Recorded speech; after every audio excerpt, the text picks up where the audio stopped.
ideia da aula de hoje, que seria uma aula sobre gêneros literários, que a gente possa desenvolvê-la a partir de 3 caminhos. O primeiro caminho, no qual nós vamos fazer um breve percurso histórico sobre essa questão dos gêneros, uma discussão teórica e uma provocação, né? Como a construção dos gêneros literários podem ser elementos importantes para a nossa reflexão sobre a produção de uma literatura brasileira contemporânea. Se a gente for pensar na origem do termo gêneros, que se ligaria a um esforço de classificação, esse esforço de classificação traz dentro dele uma intenção. Ao classificar, você sistematiza para poder entender melhor o que seria um gênero literário? Sim. Dentro desse esforço de classificar, existiria uma tentativa de controlar? Também. Então, a partir do momento em que eu nomeio um gênero, classifico um gênero, eu também estabeleço, de uma certa maneira, um processo de controle, né? A partir do que será escrito e como isso será escrito. Então, na verdade, os gêneros literários atendem a um desejo que começa há muito tempo atrás, na tradição clássica, de entender quais seriam os tipos de poesia que eram publicados, feitos, na verdade, né? Não publicados no sentido de imprensa clássica, só vai surgir no século XV, no sentido de escritos, de textos que circulariam. Sim, entretanto, o que há por trás dessa construção? Em que medida, a partir do momento em que eu estabeleço um certo gênero, eu estabeleço também elementos de controle. Quando você lê o Marcelino, se você fizer a leitura, você fica pensando, a que gênero pertence esse livro? Se é um livro de prosa poética, esse é um livro de poesia em contraverso, para usar um termo da Marista Maciel, seria essa poesia em contraverso, textos poéticos que são permeáveis, que se abrem à influência de outros gêneros, a da narrativa, do drama. O que seria isso? Se você abre e lê o registro da capa, você vai ver contos brasileiros, mas são contos, são crônicas, são depoimentos, é um tipo de texto que flerta com a questão do diário. Na verdade, pouco importa, em termos de eu estudar, de eu entender, de eu conhecer o texto literário contemporâneo, a questão do gênero, no sentido de eu categorizá-lo, no sentido de eu construir uma etiqueta. É muito mais interessante que eu possa entender quais são os diálogos que este texto estabelece, com a heterogeneidade da sociedade, com a polifonia ali presente, com os diversos diálogos e interações que são estabelecidos com outros textos. Isso é muito mais interessante do que eu tentar estabelecer de uma maneira distante, preciso, que seriam esses gêneros. Mas então, dando continuidade a esse primeiro caminho, se classificar também é ordenar, também é dominar, seria interessante, primeiro, a gente tentar entender o que os grandes manuais chamam da tripartição clássica dos gêneros literários. Vocês já ouviram falar nessa denominação, tripartição clássica? Seria a existência de 3 gêneros: um gênero lírico, um gênero épico e um gênero dramático. Cada um destes gêneros teria sua origem na Grécia Antiga. E acontece que, quando nós falamos em gêneros literários, nós temos que ter 3 questões na nossa mente. A primeira, nós já falamos, a classificação tem a ver também com o controle. A segunda é que os gêneros dependem dos modos de recepção do leitor. O que eu quero dizer com isso? Não existe nenhum gênero a priori, não existe um gênero literário essencialmente falando. Eu não posso dizer, a poesia lírica é somente aquela que apresente tais características. Por quê?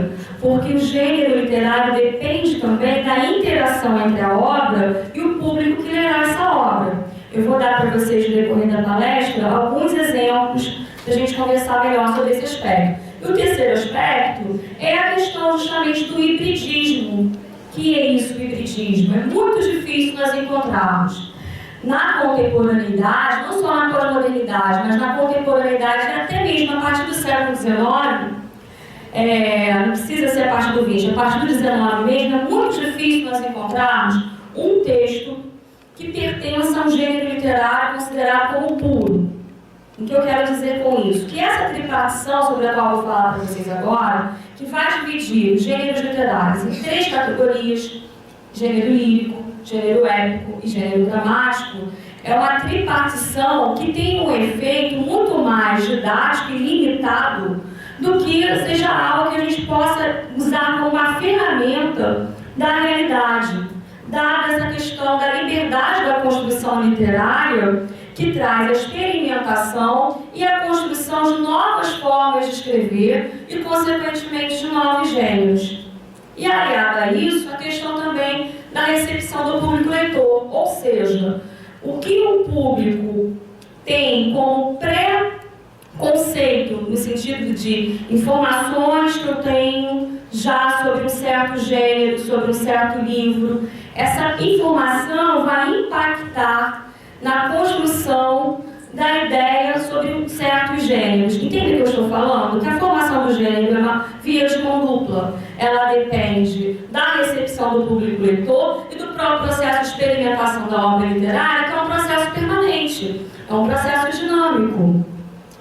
Não só na literatura, em qualquer campo artístico, na pintura, na música, qualquer campo artístico se estabelece não a partir de uma visão engessada, mas a partir de uma experimentação contínua. E essa experimentação contínua no campo da literatura, em que toca na construção dos gêneros, ela vai se abrindo paulatinamente, como eu disse para vocês, a partir do século XIX, por um processo de absorção dentro de um único texto, de gêneros diferentes, em um só texto. Eu posso ter um texto lírico que apresente elementos da narrativa, que seja um texto de poesia lírica, mas que conte uma história, isso é possível.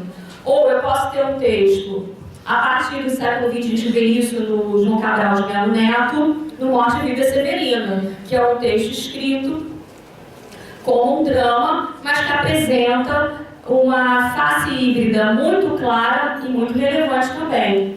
Uma face híbrida que vai se mostrar a partir da conjunção de elementos também do drama e da narração ali presentes. Então, se mistura o drama, a narrativa e a lírica dentro do Morte e Vida Severina. Ok? Eu vou mostrar para vocês muito brevemente o que seria cada um desses gêneros. Pode passar? Primeiro, a poesia lírica. A palavra lírica vem de lira, que é um instrumento musical. A poesia lírica tendia a ser uma poesia com forte subjetividade, com um cunho confessional muito grande. A poesia lírica tinha como principal objetivo a expressão de um sentimento, de uma emoção, de uma visão de mundo subjetiva. Ela não estava interessada em contar a história de alguém. Ela não estava interessada em se construir como narrativa, mas sim como uma expressão de sentimentos. Essa expressão era quase sempre acompanhada de música. Como eu falei para vocês, lírica vem de lira, mas não era só da lira, ela podia ser acompanhada da cítara, ela poderia ser acompanhada da flauta.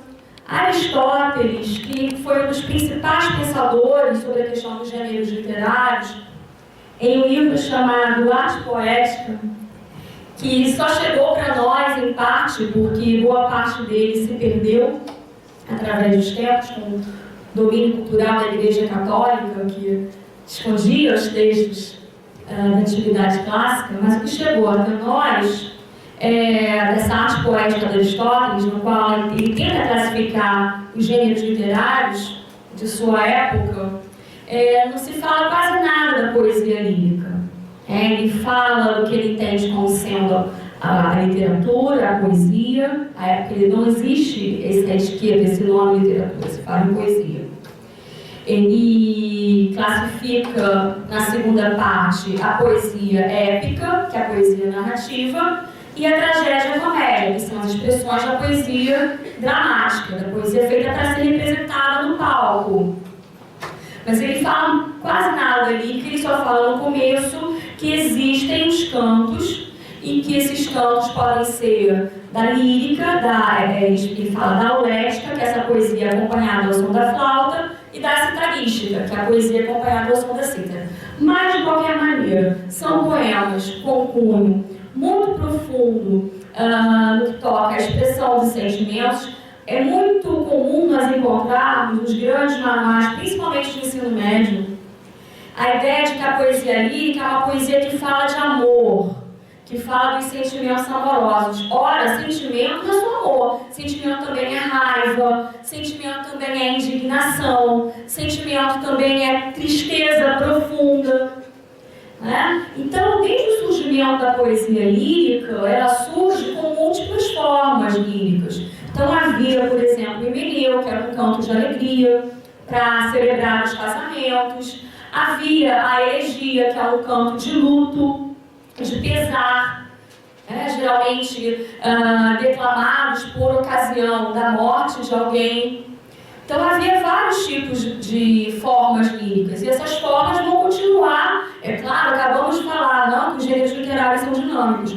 Elas continuam a se modificar com o passar do tempo. Então, por exemplo, uma forma lírica que é muito conhecida de todos nós, né? De tudo ao meu amor serei atento e sempre com tal zelo e tanto. Soneto, por exemplo, como o soneto da fidelidade que eu comecei. O soneto é uma forma que só vai surgir a partir do Renascimento. Ela não é uma forma que já existe tão antiga quanto a elegia, por exemplo. Não sempre se modificando. Mas, assim como a ideia de que o lirismo é uma viagem egocêntrica, no sentido de que ao expressar as emoções, o eu lírico ele se autocentra, também é uma ideia que pode ser problematizada, porque existe, principalmente a partir do século XX, que a gente chama de lirismo participativo, que é uma poesia lírica a serviço da denúncia. É uma poesia lírica que muitas vezes é cantada em terceira pessoa e que se interessa não por falar dos amores perdidos, não que eu seja contra a poesia que fala dos amores perdidos. Existem verdadeiras joias poéticas que falam sobre isso, mas que tem realmente o desejo de criar uma poesia lírica engajada. Então, há vários exemplos na literatura brasileira, assim como na literatura mundial, desse lirismo participativo. A obra do João Cabral de Melo Neto pode ser considerada como um lirismo participativo. Muitos poemas do Carlos Drummond de Andrade também podem ser assim considerados. Até autores que normalmente não são considerados como autores tão engajados, como a Cecília Meirelles, também têm obras de lirismo participativo. Então, esse lirismo que tem esse olhar para o outro e esse desejo da denúncia. Então, essa imagem foi tirada de um vaso do período arcaico grego para dar esse tom da confissão. Ela é uma poesia muito marcada pela musicalidade desde o seu início, quando ela é declamada ao som da música. Na Idade Média, essa relação entre poesia e música se intensifica. Vocês já ouviram falar dos menestréis medievais, dos cantores que iam cantando cantigas de amor, em Portugal também, cantigas de amigo, cantigas satíricas, de escárnio e de maldizer, que vão fundar toda uma tradição no Brasil também, principalmente no Nordeste, dentro do cordel, essa tradição da sátira, de cantar a sátira do outro, que tem suas raízes no Portugal medieval. Esses jovens eram chamados de trovadores, porque o início da poesia lírica medieval foi na região da Provence, da Provença, na França. E em francês, o verbo encontrar é trouver. E quando eles chamam essas pessoas de trovadores, literalmente de encontradores, o que eles encontram?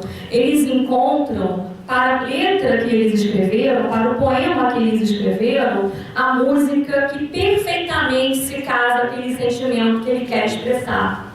Então há esse encontro entre a letra e a música, e as duas passam a ser, na poesia medieval, inseparáveis. Então as cantigas medievais, dentro da lírica medieval, letra e música são inseparáveis. E o que vai acontecer no Renascimento? Acontece a separação entre letra e música, principalmente por quê? Porque essas canções, elas deixam de ser memorizadas e elas passam a ser escritas. E cria-se também, durante o Renascimento, uma ideia de sofisticação poética que passa por um exercício escrito da poesia e que previa essa separação da letra da canção. Entretanto, essa separação ela não vai ser definitiva. Por quê? Porque muitos elementos da musicalidade resistem na poesia lírica e resistem até hoje, como as rimas, como o ritmo. Muitas vezes, um poema lírico pode não ter rimas, mas ele tem um ritmo, pela própria construção da sua forma. Né? Então, o fato dele não alcançar todo o parágrafo, o fato dele ter um tamanho específico dado pelo poeta no processo da construção, imprime a essa poesia um ritmo. Então, na verdade, isso vai... a questão da musicalidade, ela existe e resiste até hoje. Além disso, é uma poesia extremamente polissêmica. É claro que a polissemia é uma característica do texto literário, mas o gênero lírico é um gênero por excelência polissêmico, ou seja, ele apresenta múltiplas significações. Uma poesia que tende a ter um poder de síntese muito grande através do que a gente chama de imagem. A imagem, ela é uma figura de significação simbólica. A imagem, eu poderia simplificar dizendo, é uma figura de linguagem, mas não é só isso. É um elemento da poesia que se apresenta com significações diversas, sintetizadas em um trecho. Pode ser uma palavra, pode ser uma dupla de palavras. Então, por exemplo, citando Camões, se eu digo, primeiro verso do soneto, amor é o fogo que arde sem se ver, amor, como fogo, é uma imagem. Porque o fogo é uma imagem do amor? Porque ao falar que o amor é fogo, isso suscita uma série de possibilidades interpretativas. Então o amor é como fogo. Na verdade, ele afirma que ele é um fogo, né? É uma metáfora. Ele é um fogo. Por quê? Porque é quente, o amor é quente, o amor é perigoso, o amor queima, o amor aquece. Podem surgir várias possibilidades sintetizadas naquela imagem. Existe também na poesia lírica a tendência, claro, meus amigos, que isso aqui são elementos que vão se combinar das maneiras mais diversas possíveis. Mas existe uma tendência muito forte de haver uma simbiose, ou seja, uma ligação da qual eu não consigo entender quem é quem entre o lírico e o objeto sobre o qual ele fala. Quando na poesia lírica, principalmente na mais tradicional, se fala sobre um objeto, muitas vezes nós encontramos uma identificação dessa voz lírica com o objeto tão grande que ela se perde nele, ela passa a apresentar com traços deste objeto sobre o qual ela fala. Tem um poema da Cecília Meirelles aqui, não te aflija com a pétala que voa, também é ser deixar de ser assim. Rosas verá, só de cinzas transida, mortas, intactas pelo teu jardim. Eu deixo aroma até nos meus espinhos. Ao longe, o vento vai falando de mim. Então, há essa identificação entre o lírico e o objeto poético que é a rosa. Eles passam a ser um só, voz e objeto.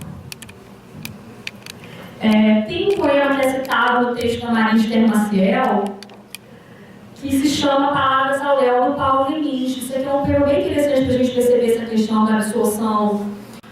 Dentro da poesia lírica, é muito comum eu encontrar traços de interseção entre as vivências do autor e o que é representado no poema. O poema não é a experiência vivida pelo autor, pelo poeta, mas ele pode ser construído a partir dela como uma outra experiência, como uma experiência criativa. Então, aqui a gente vai encontrar vários autores que são importantes para o próprio autor Leminski, como Sartre, como Fernando Pessoa. Ele se cita no final como Décio Pinhatari, do movimento da poesia concreta, e ele faz essa colagem de citações, uma poesia, sempre tentando manter o ritmo, né? Ele, ao colocar a primeira citação embaixo, o nome do poeta, ele já vai criando um ritmo para esse poema. Um outro exemplo que eu quis trazer para vocês de experimentação é esse poema de um autor do final do século XIX, francês, chamado Stéphane Mallarmé. Gostaria que vocês observassem o poema. Tudo bem, ele está em francês, mas eu queria que vocês observassem a disposição das palavras na página, né? Então ele coloca embaixo le hasard, o acaso, era, o nome, se. Vocês conseguem perceber como ele quebra a estrutura lírica tradicional? Ele não vai escrever com estrofes, ele vai escrever propositalmente com essa construção das palavras dispersas na página. E isso se liga a uma percepção do poético como algo que transcende muito o que era o padrão até então, porque essa poesia vai comungar uma ideia de liberdade na sua construção e também com algo muito importante, que é a ideia de que a poesia passa a ser também constituída por um elemento visual. Em que sentido? Ela vai se apropriar também, dentro do jogo da sua construção, da disposição das palavras na página. O nome desse poema é Um Lance de Dados Jamais Abolirá o Acaso. Então é como se essas palavras fossem dados dispersos na página em branco. Contemporâneo e fazendo parte do mesmo movimento do Stéphane Mallarmé, que é o movimento do decadentismo, do simbolismo francês, a gente tem, só para vocês verem essa relação entre a palavra e a imagem na poesia lírica, essa ruptura da estrutura lírica tradicional.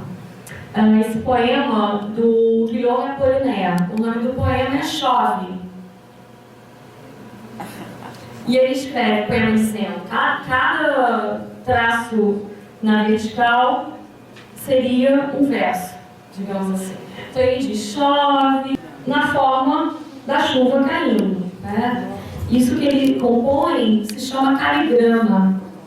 Existem vários caligramas de Apollinaire. Então tem um que ele se vale da foto de uma amiga e ele constrói a poesia fazendo o desenho do rosto dessa amiga. Essas palavras formam o desenho do rosto da moça. Ele tem um poema em que ele constrói com a forma da Torre Eiffel e ele diz que a língua francesa será tirada aos alemães. Então a grande arma da França é a língua francesa. E ele escreve isso na forma da Torre Eiffel. Então fazendo uma ruptura muito drástica com a estrutura lírica, já no final do século XIX, né? E posteriormente, bem pouco depois, já no começo do século XX, nós vamos ter essa reformulação da lírica se consolidando com o movimento modernista. Dentro do modernismo brasileiro, eu trouxe essa poesia do Oswaldo Andrade, que está em um livro escrito na década de 20, que é o Pau-Brasil, Poesia Pau-Brasil. E o Oswaldo faz, dentro de um desejo muito profundo, não só dele, como de Mário de Andrade também, que pede a diferença entre os dois, uma exigência de uma pesquisa estética muito profunda, de uma experimentação a mais radical possível dentro da poesia brasileira, em consonância ao que era feito nas vanguardas estéticas europeias, e ao mesmo tempo muito preocupado em agregar a esse processo de construção o pensamento sobre o Brasil. Então ele vai falar de elementos que eram muito desprezados pela elite intelectual da época. Ele vai falar da capoeira. Ninguém falava da capoeira dentro dos livros considerados boa literatura. Raramente se falava da capoeira. Ele vai falar do negro, ele vai falar da pessoa de classe média baixa, É claro que ele fala isso, não nos moldes, por exemplo, como havia feito Lima Barreto, né, com tanta expertise, com um olhar tão sensível para as questões sociais. Mas aqui o que é interessante é que ele vê que o brasileiro tinha uma vergonha, uma espécie de vergonha, que ele vai chamar de recalque, em relação ao seu país. Os brasileiros queriam ser franceses, eles usavam termos em francês nas conversas, eles escreviam usando esses termos, escrevendo também usando locuções em latim. As pessoas queriam tocar Chopin no piano e declamar, nem Baudelaire, né? Baudelaire é muito moderno, declamar Victor Hugo. E ele diz, não, a gente precisa entender o que é o Brasil, a gente precisa saber que no Brasil houve escravidão. A gente precisa saber que houve sofrimento, que houve violência, e olhar para esse Brasil. Então ele faz isso aqui. E esse poema é interessante porque a gente pode ver a questão da síntese e não só isso. Lembra que eu falei que os gêneros literários vão se abrir a outros traços de outros gêneros, mas também eles se abrem a diálogos com outras artes. Não só com a pintura, mas também com o cinema. Aqui é um exemplo. O capoeira, ele constrói o capoeira como se fosse uma série de takes, como se fossem vários closes em uma cena. E também, só a parte do diálogo, isso traz uma dramaticidade muito grande. Ele não diz quem são os personagens, ele não diz o que ele pensa, como se fossem apenas takes. Como o lirismo participativo, eu trouxe um poema que é bem conhecido do Manuel Bandeira, que é O Bicho. Vi ontem um bicho na imundície do pátio, catando comida entre os detritos. Quando achava alguma coisa, não examinava nem cheirava, engolia com voracidade. O bicho não era um cão, não era um gato, não era um rato. O bicho, meu Deus, era um homem. Não é um poema que fale de questões amorosas, nem de questões egocêntricas. É um poema que fala da fome, da miséria, e que choca pelo elemento de surpresa, e revelar que até um rato ele cheira algo antes de comer, mas a fome era tanta, a miséria tanta que sequer isso ele tem. Faça isso, gente. Esse é um poema do Mário de Andrade, que eu vou rapidamente ler. Vou ler só a primeira parte, a primeira estrofe, porque eu acho muito atual. Diante de tantas coisas que eu vejo nas passeatas, eu acho muito atual. Moça linda, bem tratada, 3 séculos de família, burra como uma porta, um amor. Continua. Granfino do despudor, esporte, ignorância e sexo, burro como uma porta, um coió. Mulher gordaça, filó, de ouro por todos os poros, burra como uma porta, paciência. Plutocrata, sem consciência, nada porta, terremoto, que a porta do pobre arromba, uma bomba. Esse poema da final da década de 20, mas é muito atual, né? A narrativa épica, ela na verdade vai surgir a partir de Homero. Hoje em dia, uma série de reflexões acerca da possível existência ou não de Homero. Ninguém sabe se realmente existiu um poeta chamado Homero, que ia de porta em porta, ia de cidade em cidade, cantava os grandes feitos dos gregos através da sua poesia, ou se isso foi construído. Mas enfim, o que se sabe aqui? As 2 primeiras epopeias da qual nós temos notícias são a epopeia da Ilíada e a Odisseia. Ambas têm como ponto de ligação uma personagem que é é o Ulisses, também chamado de o Odisseu, porque ele é um viajante, ele empreende a Odisseia. Na Ilíada se dá a história da Guerra de Troia. Essa história é contada, e acho que isso é muito bem falado no texto O Homero e as Musas, do Antônio Cícero, né? Não é uma história real, é uma narrativa da qual fazem parte o maravilhoso, a fantasia, a invenção. O Homero, ele fez uma costura de vários mitos que já existiam no imaginário grego.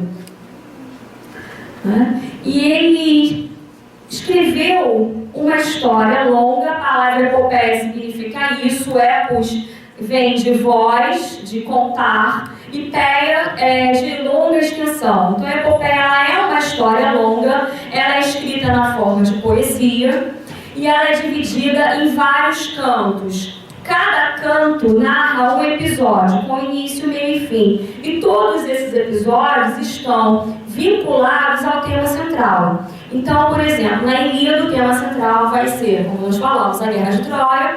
Na Odisseia vai ser o retorno de Ulisses para casa. Ele demora 10 anos lutando em Troia e ele demora mais 10 anos para chegar até a sua casa. E a grande questão da Odisseia não é o futuro dele porque ele quer chegar em casa. A grande questão de Ulisses na Odisseia é a questão do retorno. Ele sabe que para ele ter um futuro, ele precisa retornar a quem ele era. Então é uma metáfora muito interessante da vida essa. A própria viagem como uma grande metáfora da vida é a necessidade do nosso próprio retorno como sujeitos, no sentido de que o nosso futuro só faz sentido a partir do momento em que você estabelece um diálogo com o passado. Seja esse retorno porque você retornará a uma situação de conforto, seja esse retorno porque será o futuro que, em relação ao passado, estabelece uma relação de restauro de um dano. Mas você precisa retornar, digamos assim, ao futuro, dentro da proposta da Odisseia. A Odisseia, assim como a Ilíada, é um texto riquíssimo. Nós poderíamos ficar 3, 4, 5 aulas falando só da Odisseia, sem prejuízo.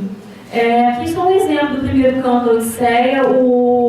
Sempre há a presença do sobrenatural a partir da intervenção dos deuses nos acontecimentos da história, a partir da construção de um herói, que é um herói que tem muita fé no seu destino, ele aceita o seu destino sem questionar muito, ele aceita a ajuda dos deuses, do mesmo modo que acontece contra ele em sua vida, geralmente é por conta da ação desses deuses também. E um narrador que tenta ser o mais neutro possível para poder descrever com maior intensidade as histórias do povo, a glória do povo, as memórias que serão importantes para essa coletividade. E essa matéria da época é uma matéria considerada tão importante que o narrador, ele diz que não é dele a ideia de escrever. Ele sozinho é incapaz de empreender a escrita da epopeia. Ele precisa de uma causa externa que o auxilie, ele precisa de uma musa.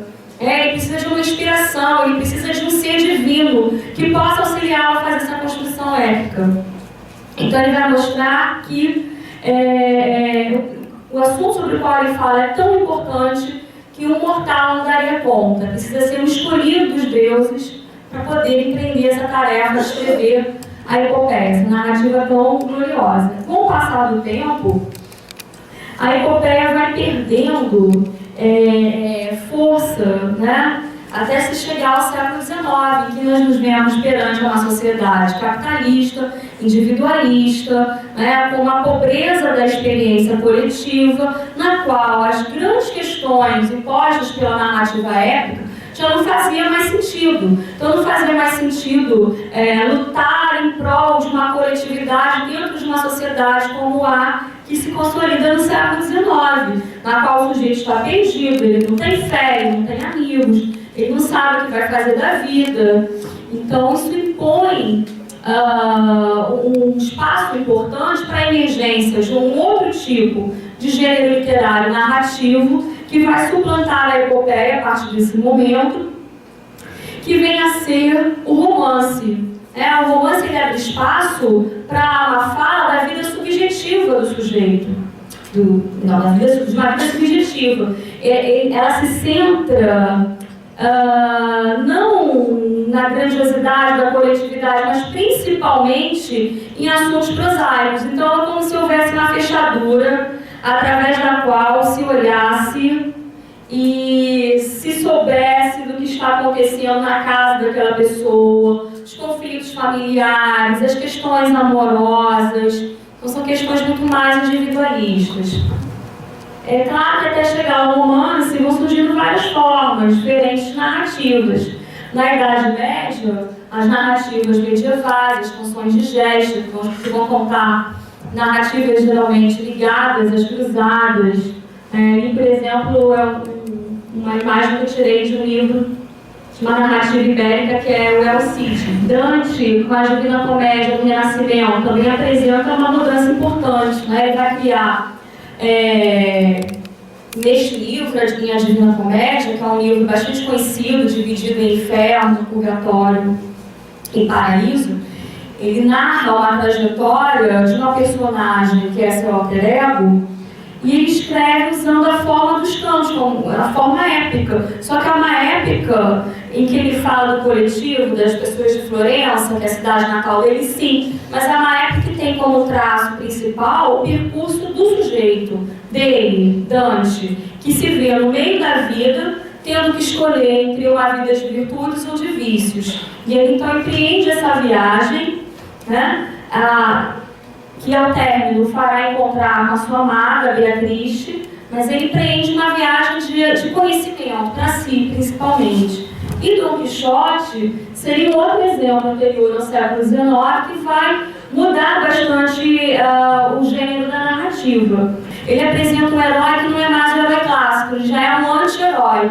É um herói com problemas, é um herói que é ridicularizado, né, que enlouquece. Então ele vê uma mulher da taberna e ele acha que ela é uma grande dama, sofisticada, medieval, que é Dulcinea. Ele olha os moinhos de vento, ele crê que são gigantes. E ele sai nessa viagem na qual ele é o tempo inteiro um perdedor, ridicularizado, né? Enlouquecido, acompanhado por Sancho Panza, que é o seu fiel escudeiro. E Sancho, o tempo inteiro, age como se fosse uma espécie de consciência. Diz, olha, não são moinhos, não são gigantes, são moinhos. O tempo inteiro chama o Quixote à consciência, mas quando o Dom Quixote finalmente perde esse ardor e ele recupera com muita melancolia essa noção, né, do seu desvio, quem fica muito mal é o próprio Sancho, porque ele precisava dessa loucura do outro para sobreviver. Ele precisava desse sonho do outro para poder conseguir suportar a vida. Então, uma metáfora até da própria arte. Né? Nós precisamos dessa mentira que se assume como mentira, então não é mais uma mentira, é uma ficção. Nós precisamos, a ficção é o nosso Don Quixote muitas vezes. E por fim, o dramático, que são as peças feitas para serem encenadas. No texto dramático, nas suas origens, na Grécia Antiga, nós vamos ter dois tipos apenas de subgêneros, a comédia e a tragédia. A comédia, ela tinha um fundamento, e depois Horácio vai perceber isso muito bem, na Roma Antiga, moralista, né? Se dizia, o riso é uma forma de castigo. Eu acho isso muito atual também, às vezes, principalmente quando eu penso na cultura de massa, nesses programas vespertinos de sábado, como o riso ali é uma forma de preconceito. Vocês percebem isso também? Totalmente. Né? Então, é muito menos libertário do que uma forma de você controlar e castigar aquilo que se vê como fora do lugar.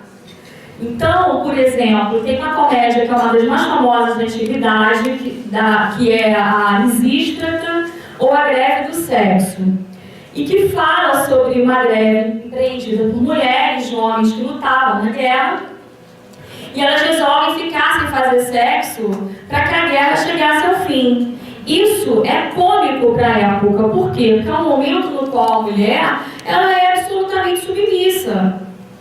Se ela é solteira, ela é submissa ao pai. Se o pai morre, ela é solteira, é o irmão. Se ela casa, é o marido. Uma mulher considerada como uma boa mulher, ela só saía de casa para os festivais religiosos. A vida dela era no espaço interno. Então a ideia de que uma mulher possa pensar, possa articular, se organizar, interromper uma guerra, era algo muito insólito para a época. Então daí também o riso. E assim como os outros gêneros, né, eles vão se modificando através do tempo. Então, por exemplo, aqui a gente tem uma imagem que remete ao teatro medieval, que é um teatro com muita participação do público, né? É um teatro inicialmente controlado pela igreja, mas com expressões populares nas ruas, que, embora laicas, né, trazem também um pouquinho dessas alegorias da igreja, a própria construção da estrutura, da duração dos autos remete à missa. Não tem na missa da Igreja Católica um momento dos salmos responsais, uma pessoa fala, as outras... Isso vai para o teatro medieval, então eles fazem uma dinâmica assim, algum ator fala, os outros respondem, às vezes o próprio público responde também. E mais à frente, o teatro elizabetano, essa aqui é uma réplica do Teatro Globo, onde Shakespeare apresentava as peças. O teatro elizabetano também, ele fez uma mistura entre essa estrutura teatral clássica e a estrutura medieval. Ao mesmo tempo em que eles se construíam como peças com uma escrita mais elaborada, mais complexa, havia também a participação popular, havia a questão de mostrar o que estava acontecendo, porque os textos clássicos dificilmente mostram o que acontece. São diálogos que se referem ao que se sucedeu. E aqui não. Como na Idade Média, eles passam a mostrar o ato em si da representação. Os primeiros a pensarem a questão dos gêneros literários, um dos primeiros vai ser Platão e o outro, o discípulo dele, Aristóteles. E o Platão vai pensar a questão da literatura, da representação, a partir da visão de mundo dele. Platão vê o mundo como um mundo dicotômico, né? E ele vai diferenciar o mundo através do qual nós acessamos a razão, o bem através da razão, de um mundo que nós aprendemos através dos nossos sentidos. Então, para Platão existiria, grosso modo, um mundo das ideias, onde existiriam os conceitos absolutos, as ideias puras, e um mundo que seria um mundo de aparências, no qual nós teríamos a imitação dessas ideias. E só através da razão o ser humano chega ao bem. Então, quando ele escreve um livro chamado A República, no qual ele fala sobre os gêneros em 2 capítulos, no livro 3, no último livro, na verdade, ele vai estabelecer a visão dele sobre a literatura a partir dessa perspectiva de um mundo sentido entre o mundo que eu acesso através da razão, que é o mundo da verdade, do conceito absoluto, da ideia pura, e o mundo físico, através do qual eu chego usando os sentidos. Então, por exemplo, aqui um exemplo, gente, isso que eu estou mostrando para vocês, é claro, é muito superficial, só para a gente ter uma ideia, para entender de onde vem essa concepção de literatura de Platão. Então, por exemplo, existe a ideia pura, absoluta do cavalo. Eu só consigo acessar essa ideia pensando, usando a razão.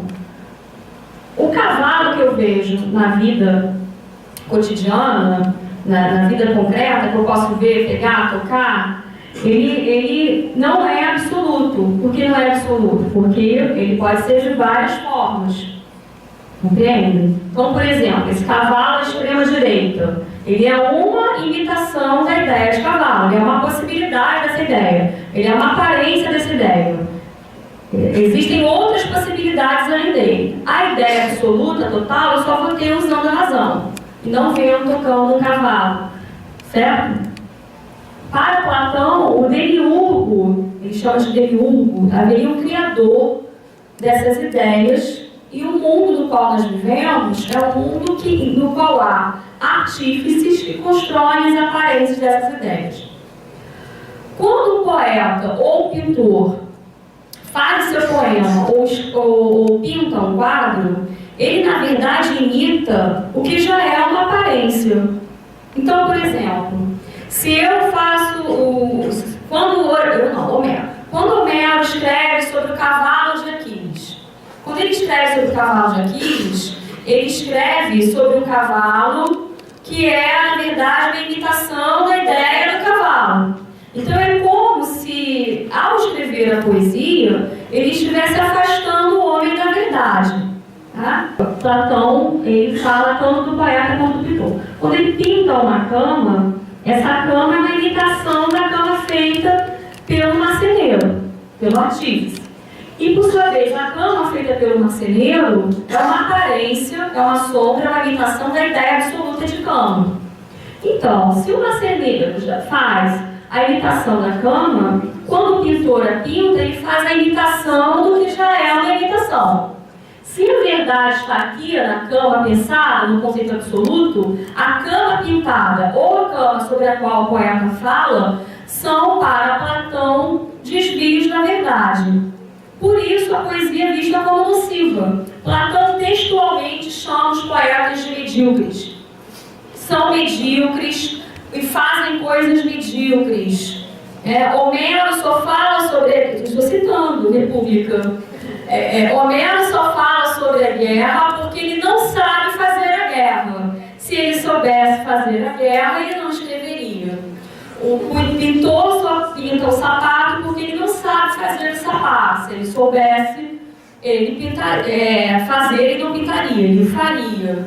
Então ele textualmente fala que a poesia vai levar o homem. Ele até abre uma exceção a alguns hinos políticos e religiosos, mas ele pede a expulsão do poeta da república ideal pensada por ele, porque a poesia seria vista de uma maneira moralizante como muito nociva, levando o homem às paixões e ao engano. O autor de tragédias, se é um imitador, tem um finalzinho, estará por natureza afastado 3 graus do rei e da verdade, assim como todos os outros imitadores. Aristóteles, por sua vez, ele vai se contrapor às ideias de Platão. Primeiro porque ele não acha que o mundo é cindido em razão e aparência. Ele acha que o mundo é uno, é a física, é uma coisa só. Segundo, que ele acha que o caminho para o conhecimento não passa da abstração para a compreensão, mas passa do concreto para essa construção da abstração. E, em torno disso, ele tem um desejo muito grande de entender o mundo. Ele escreve sobre vários assuntos, sobre política, sobre a natureza, sobre a retórica e também sobre a poética. Oi? Sobre a administração. Sobre o governo, sobre a economia. A poética também. Quando ele escreve arte poética, como eu falei para vocês, chega esse livro em parte. A primeira parte é uma discussão sobre o que seria a arte poética, a literatura. E a segunda parte seria uma discussão sobre a tragédia e a épica, principalmente, vendo o Aristóteles a tragédia como um gênero literário superior. Ele acha que a épica e a tragédia são os mais importantes, e dentre os dois a tragédia provocaria em quem a vê o que ele chama de catarse. Catarse, tanto pode ser uma purificação espiritual como uma cura no sentido médico. O texto trágico provocaria no espectador catarse, porque quando ele assiste a uma peça que trata de temas muito tristes, muito trágicos, desgraçados, isso provoca no espectador, segundo Aristóteles, sentimentos muito profundos de pena. E esses sentimentos de pena e de terror o levariam a um choque emocional. Só que esse choque emocional ele é visto como positivo. Por que ele é visto como positivo? Porque aquilo ali é uma representação, não é a verdade. Então isso é interessante. O Aristóteles defende a ideia de que a poesia ela é livre para representar, essa primeira ideia. Não precisa ser como historiador, como médico, como físico. Ele chega a dizer, se um físico escreve um tratado médico em versos, ele não é um poeta, ele é um físico, porque para ser um poeta você precisa falar das coisas como poderiam ser, e não como são de fato. Então ele fala da verossimilhança de uma organização interna dentro do texto literário que causasse uma coerência e que não necessariamente copiasse absolutamente o real externo. Então, ele vai dizer que o lírico e o épico dramático são 3 tipos de gêneros, na verdade ele fala mais do dramático e do épico, que diferem por conta de quem imita, de como imita e de qual objeto imita. E de como imita esse objeto. Ou seja, ele vai dizer do que diferem comédia, tragédia e epopeia. A comédia imita qual objeto? Os homens inferiores. A tragédia e a epopeia, os homens superiores. Ele vai perguntar, de que modo imitam? A tragédia e a comédia imitam representando. A epopeia imitam a partir de um narrador que conta uma história. Né? Através de que meio imitam? A tragédia imita a partir de versos que são muito densos, que são longos, que têm uma musicalidade fechada, que leva a um tom de tristeza. A comédia seria mais ligeira, mais leve.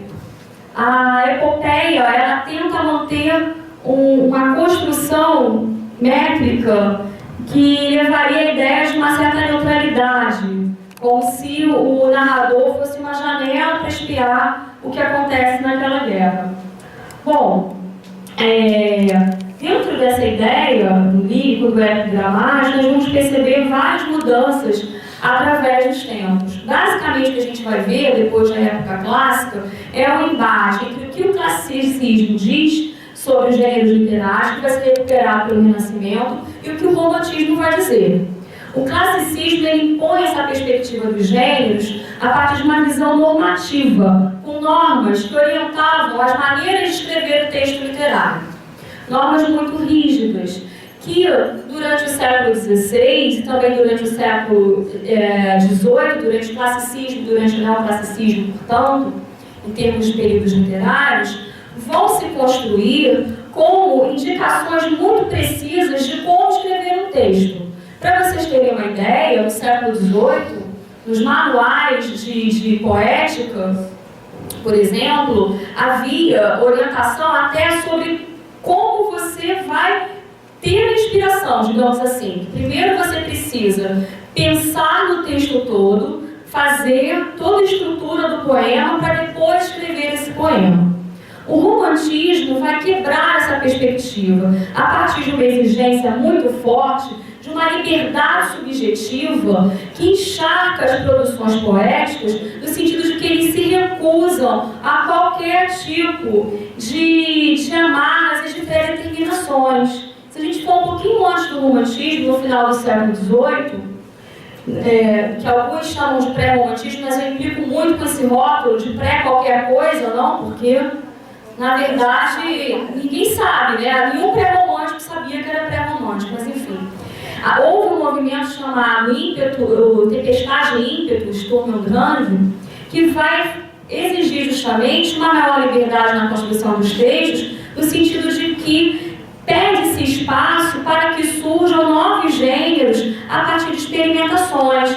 E o romantismo resgata com muita propriedade, com muita intensidade as exigências. Então esse vai ser um momento, por exemplo, na França, em que Victor Hugo escreve um prefácio chamado Do Grotesco e do Sublime, no qual ele diz que não tem sentido haver uma separação do grotesco e do sublime dentro do teatro, se na vida o grotesco e o sublime estão o tempo inteiro juntos. Então não há sentido nessa separação. Ele escreve posteriormente o Corcunda de Notre Dame, que você tem muito claramente essa relação do hibridismo entre grotesco e sublime. Aqui no Brasil, por exemplo, na segunda metade do século XIX, a gente vai ver várias experiências que aludem a essa fusão de elementos de gêneros distintos. Álvares de Azevedo, por exemplo, ele tem uma peça chamada Macário, não sei se alguém aqui conhece essa peça.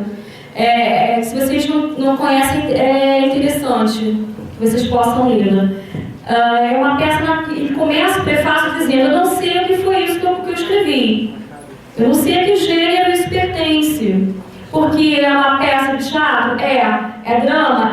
Mas tem várias pontuações líricas ali, propositais, certo? Ou, por exemplo, o próprio José de Alencar, quando escreve Iracema, ele faz uma grande experiência de prosa poética ali. É possível decompor Iracema e reescrevê-la na forma de sonetos. Pegar trechos, você vê ali vários elementos da lírica, a questão da musicalidade, da repetição de sons, né, da literação e da assonância, do ritmo, das imagens metafóricas. Então, isso é algo que já no século XIX a gente vê com clareza. Um poema do Álvaro de Azevedo que mostra bem isso, que é o Amor a Cavalo, que é um poema lírico, mas que tem interlocuções com o próprio texto narrativo de Dom Quixote, muito irônico, né, uma crítica muito grande, até capitalista, eu diria, mas eu ia falar para vocês. Sobre essa questão da teoria,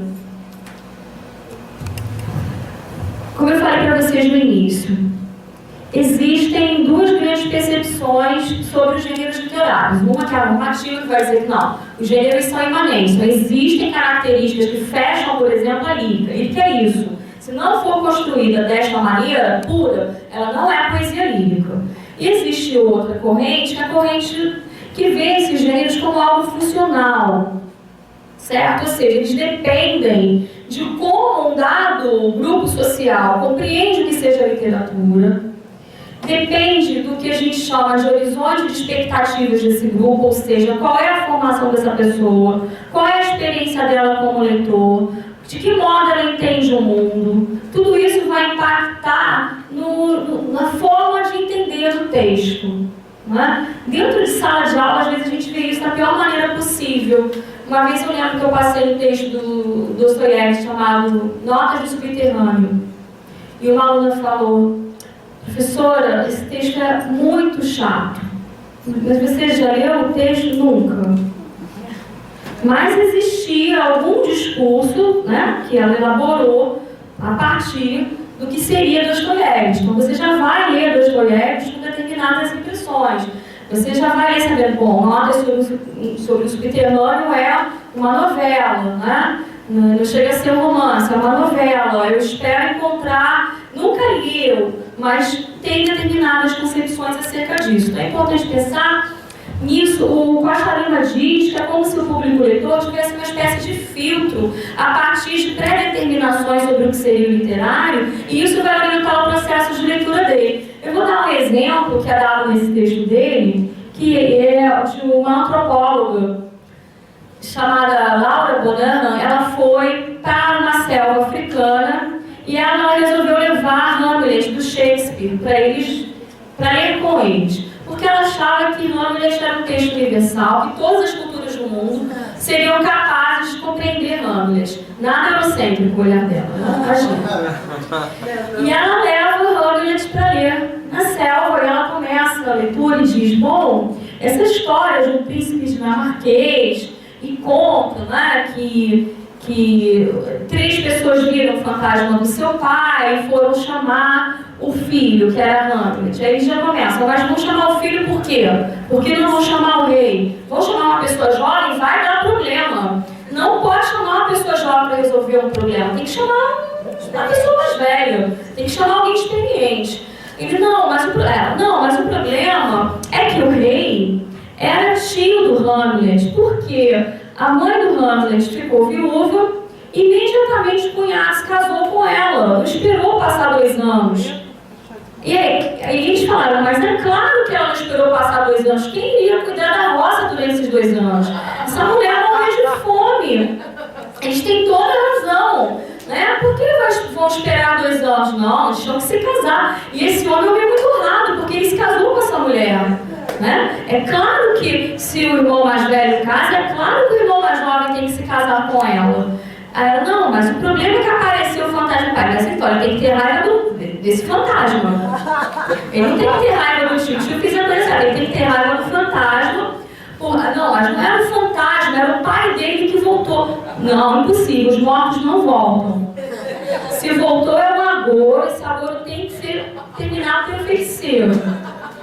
Né? E ela tem essa lição de que, evidentemente, as formas de decepção são diversas e impactam em olhares também diferentes sobre o que seriam esses gêneros literários. Então, que era uma tragédia para ela, não era uma tragédia para eles, certo? E no final, o ancião, o chefe da tribo, termina assim: olha, foi muito bom você ter trazido essas histórias do seu país, porque nós conseguimos mostrar para você como entendê-la melhor. Então aí, quando você voltar para os Estados Unidos, os anciãos do seu país vão ver que você não ficou aqui à toa, você aprendeu alguma coisa.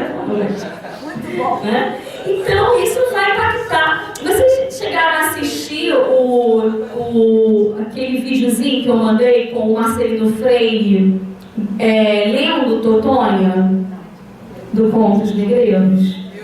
Eu li o texto. Você chegou a assistir? Você leu os textos? Tem uma... Eu vou tentar passar... Dá tempo de eu passar? Eu vou passar para vocês a maioria que leu o texto. Quando eu li aquele texto para mim foi um texto com um tom muito responsorial, sabe? De resposta, alguém que está sendo agredida e que mostra, olha, eu tenho também uma cultura, não é porque eu sou analfabeta que eu sou menos do que você. Foi a sensação que eu tive. Eu vi eu como leitora, uma força dentro da personagem, né? Porque esse texto é um texto muito dramático, no sentido teatral. Vocês vejam que nem no Minha Flor, que é o texto do Balé Ralé, que eu deixei para vocês, nem nesse Totônia do Contos Negreiros, vocês percebam que em nenhum momento há um recurso muito usado na narrativa tradicional dos contos, que é a apresentação das personagens.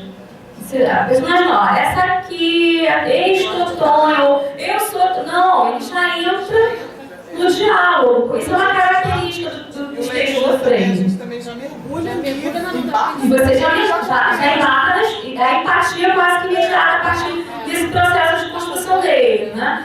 Então, a minha percepção como leitora foi essa, foi uma certa violência justificada, mas de muita seriedade. É mais importante você entender as dinâmicas do texto a tentar categorizar. Então, por exemplo, aqui, dentro desse livro do Marcelino Freire, essa capa maravilhosa, eu gosto muito dessa capa. Né? E que diz tanto, né? Que tem um texto visual tão poderoso. Nós vamos encontrar primeiro uma intencionalidade muito clara com a poética toda de Castro Alves, né? Com o navio negreiro. O navio negreiro próprio, não sei se alguém... É interessante que vocês leiam, porque muitas vezes existem esses elos, essas conexões, e a gente ganha bastante indo à fonte, tentando entender. Mas o navio negreiro é um poema formado por vários cantos. E aqui também o Marcelino vai dividir em cantos. Ele não diz conto 1, conto 2, capítulo, nada disso. Cantos. Ele divide propositalmente em cantos, como fez o Castro Alves no Navio Negreiro. Castro Alves faz a divisão em cantos do Navio Negreiro, que já é por si só um gênero híbrido, porque tem elementos líricos, dramáticos, também ali, elementos narrativos, fazendo uma alusão à própria épica, a força épica que ele quer embutir naquele poema, embora haja momentos muito líricos dentro dele. E, então aqui, ao mesmo tempo, fiquei pensando nisso, né? Dessa questão dele construir como contos negreiros, da questão de dividir em contos. Cadê a epicidade? Cadê a épica? A épica faliu. Talvez o único heroísmo possível seja enfrentar essa falência, que é o que os personagens fazem, né? Que é enfrentar a falta de coragem, que é enfrentar a possibilidade de não ser compreendido pelo outro, como Minha Flor, que é enfrentar a opressão, muitas vezes o controle travestido de solidariedade, como é o caso de Totônia. Então, talvez o heroísmo hoje seja essa questão da resistência. Mas aqui estão contos. né? E, como eu falei, a questão dos gêneros literários hoje em dia passa pelo mercado editorial. Quando o Ferrez escreve, e ele escreve misturando dentro da sua narrativa muito, eu vejo pelo menos, muitos materiais clandestinos, não é só o rap importado da periferia americana, eu vejo muito do Repente ali, eu vejo muito do Cordel ali, eu vejo muito uma dramatização presente nele, que me remete muitas vezes às encenações populares das ruas, né? Eu não sei se ele tem essa consciência, mas quando nós fazemos a leitura do texto, isso me vem muito à cabeça. Então, por exemplo, o próprio conto, por que se publicam mais livros de contos? Por que não é interessante, por exemplo, publicar um livro Contos de Ferrez, e sim a literatura marginal de Ferrez? Porque os contos não vendem mais tanto? Então, tudo isso também impacta na construção. E aí entra a figura do escritor. Ou ele concede a sua arte ao mercado, como se fazia desde o século XIX, né? O Charles Baudelaire, que era escritor do século XIX, contemporâneo Mallarmé, dizia: eu sou pior do que a prostituta.